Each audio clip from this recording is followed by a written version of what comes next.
അവൾ അയാന പാർട്ട് 9. അമ്മയെയും അപ്പുവിനെയും അവൾ തറയിലിരുത്തി അവളും കൂടെയിരുന്നു. അവർക്കെല്ലാം അവൾ കഞ്ഞി ഒഴിച്ചു കൊടുത്തു. അമ്മ നിറമീയോടെ ഭക്ഷണം കഴിക്കുന്നത് അവൾ നോക്കി നിന്നു. അവളുടെയും വയറു നിറയുന്ന പോലെ തോന്നി അവൾക്ക്. അമ്മയുടെ കഞ്ഞി കുടി കഴിഞ്ഞതും അമ്മയെ നിർബന്ധിച്ച് തന്നെ മുറിയിൽ കിടത്തി. അപ്പു മുറ്റത്ത് കിണറിൻ്റെ അരികിൽ പോയിരുന്നു എന്തൊക്കെയോ ആലോചിക്കുന്നുണ്ട്. അപ്പു. ആ ചേച്ചി.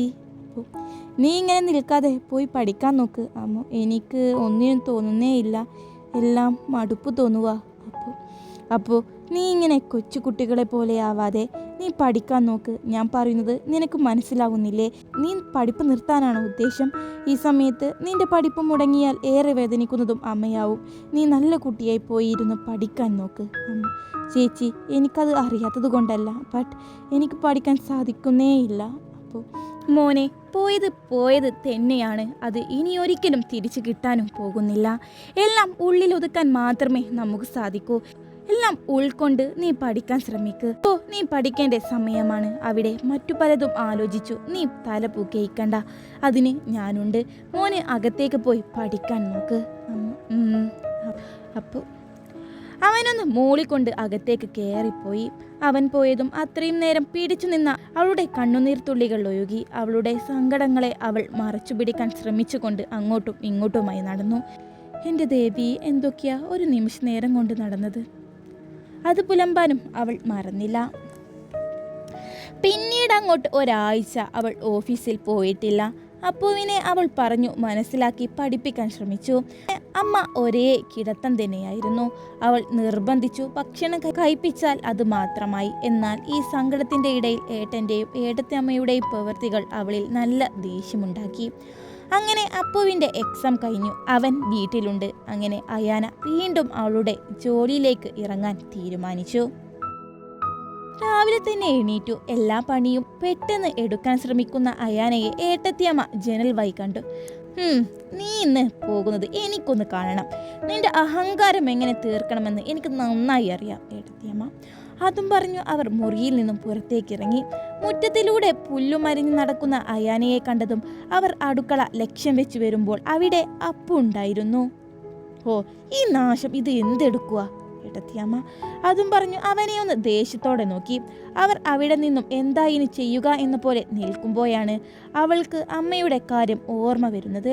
അപ്പോഴേക്കും അവിടേക്ക് വെയ്യാത്ത കാലുകൊണ്ട് നടന്നു വരുന്ന അമ്മയെ കണ്ടതും അവളൊന്ന് ക്രൂരമായി പുഞ്ചിരിച്ചു.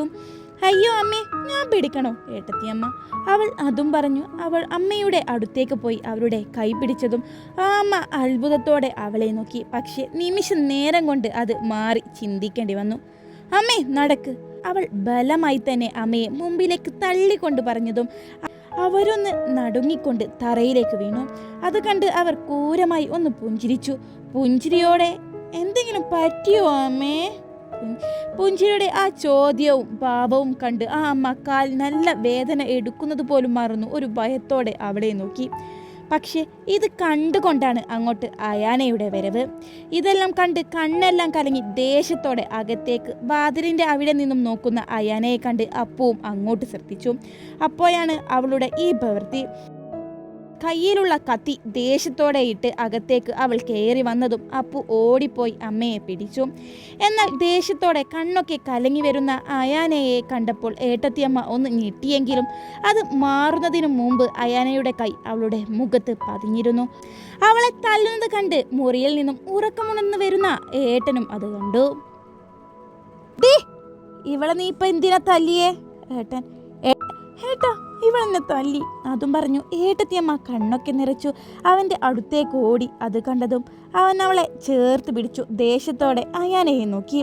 എന്നാൽ ഏട്ടത്തിയമ്മ ഒരു വിജയ ചിരി കൊണ്ട് അയാനയെ നോക്കി. നിന്റെ അഹങ്കാരം കൂടുന്നുണ്ട് അയാന. എൻ്റെ അനിയത്തിയാണ് എന്നൊന്നും ഞാൻ നോക്കില്ല ഏട്ടൻ. അല്ലെങ്കിൽ എന്നാ ഞാൻ നിന്റെ അനിയത്തിയായത് ജനിച്ച അന്ന് മാത്രമാവും. അയാന ദേഷ്യത്തോടെ തന്നെ അയാനയും മറുപടി കൊടുത്തു. ദേഷ്യത്തോടെ അവളുടെ നേരെ അവൻ കൈയൊങ്ങിയതും തൊട്ട് പോകരുത് എന്നെ. എല്ലാം ക്ഷമിച്ചും പുറത്തും പലതും കണ്ടിട്ടും കാണാത്ത പോലെ ഞാൻ ഇവിടെ മിണ്ടായി നിന്നത് എനിക്ക് ചെവി കേൾക്കാഞ്ഞിട്ടോ കണ്ണ് കാണാഞ്ഞിട്ടോ അല്ല. എല്ലാം ക്ഷമിക്കുന്നതിൽ ഒരു അതിരുണ്ട്. ആ അതിര് ഇവിടെ അവസാനിച്ചു. അയാന നിന്റെ ഡയലോഗ് കേൾക്കാനല്ല അയാന ഞാൻ ഇവിടെ നിൽക്കുന്നത്. ഇപ്പൊ നീ എന്തിന് ഇവളെ തല്ലി? അല്ലെങ്കിൽ നിനക്കൊക്കെ ഇവളെ ഞാൻ കെട്ടിക്കൊണ്ട് വന്ന അന്ന് മുതൽ കണ്ണിൽ കടിയല്ലേ? ഇവളെ ഉപദ്രവിക്കാൻ ശ്രമിക്കുന്നതല്ലേ നിന്റെയൊക്കെ ജോലി? ഏട്ടൻ ആമ ഒന്നും മിണ്ടാനാവാതെ സങ്കടത്തോടെ മക്കളെ നോക്കി നിന്നു. അല്ലെങ്കിൽ ചേട്ടൻ സ്വന്തം കാര്യം മാത്രമാണല്ലോ നിങ്ങളുടെ ഭാര്യയെ ഉപദ്രവിക്കരുത് എന്ന് പറഞ്ഞു. എന്നാൽ ആ ഭാര്യയോട് ഞങ്ങളുടെ അമ്മയെ ഉപദ്രവിക്കരുത് എന്ന് പറയണം. ഭാര്യയെ നോവിക്കുന്നേ കാണാറുള്ളൂ, ഭാര്യ തിരിച്ചു ചെയ്യുന്നത് കാണാറില്ലെന്ന് മാത്രം. അമ്മയെ താങ്ങി പിടിച്ചുകൊണ്ട് അപ്പോൾ ദേഷ്യത്തോടെ ഏട്ടത്തെ അമ്മയെ നോക്കിക്കൊണ്ട് പറഞ്ഞു നിർത്തി. ഏട്ടാ ഞാനൊന്നും ചെയ്തിട്ടില്ല, അമ്മ വീയാൻ പോയപ്പോൾ പിടിച്ചതാ. പക്ഷേ അവരുടെ കണ്ണിൽ ഞാൻ അമ്മയെ തള്ളിയിട്ട പോലെ ആ സംസാരം. ഏട്ടത്തിയമ്മ അതും പറഞ്ഞു അവർ സങ്കടം അഭിനയിച്ചുകൊണ്ട് അവനെ കെട്ടിപ്പിടിച്ചു കരയാൻ തുടങ്ങി.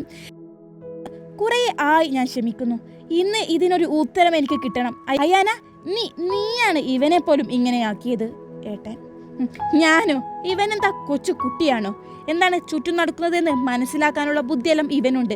പിന്നെ ഇത്രയും നാളും ഇവളുടെ പ്രവൃത്തിയെല്ലാം ഞാൻ ക്ഷമിച്ചു നിന്നിട്ടുണ്ട്. അത് ഇനി പ്രതീക്ഷിക്കണ്ട.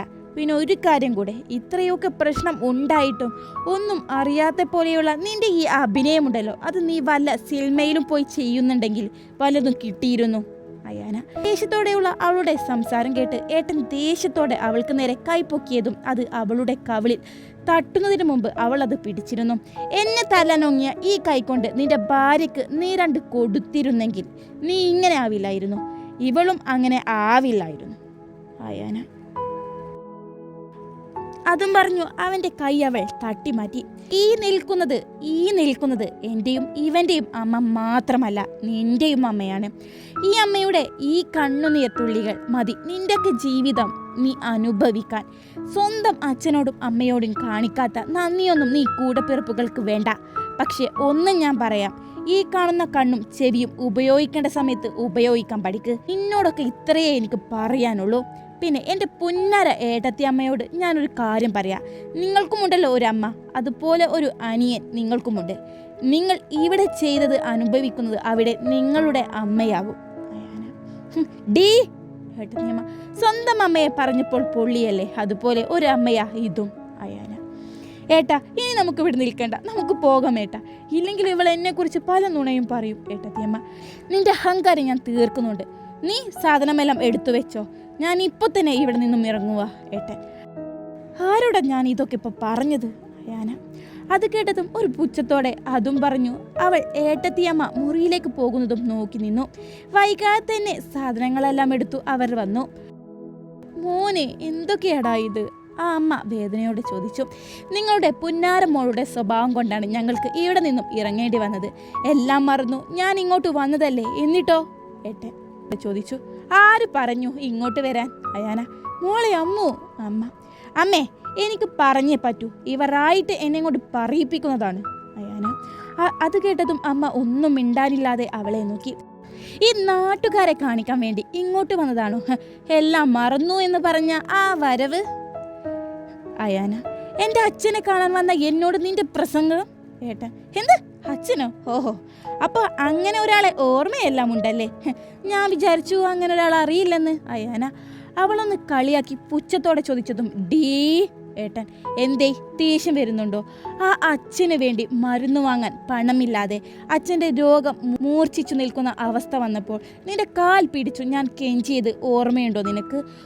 അന്ന് കരഞ്ഞുകൊണ്ട് കെഞ്ചിയില്ലേ ഞാൻ? ഒന്ന് കടമായിട്ട് പോലും തന്നോ നീ? എന്നെ തള്ളി മാറ്റി നീ പോയി.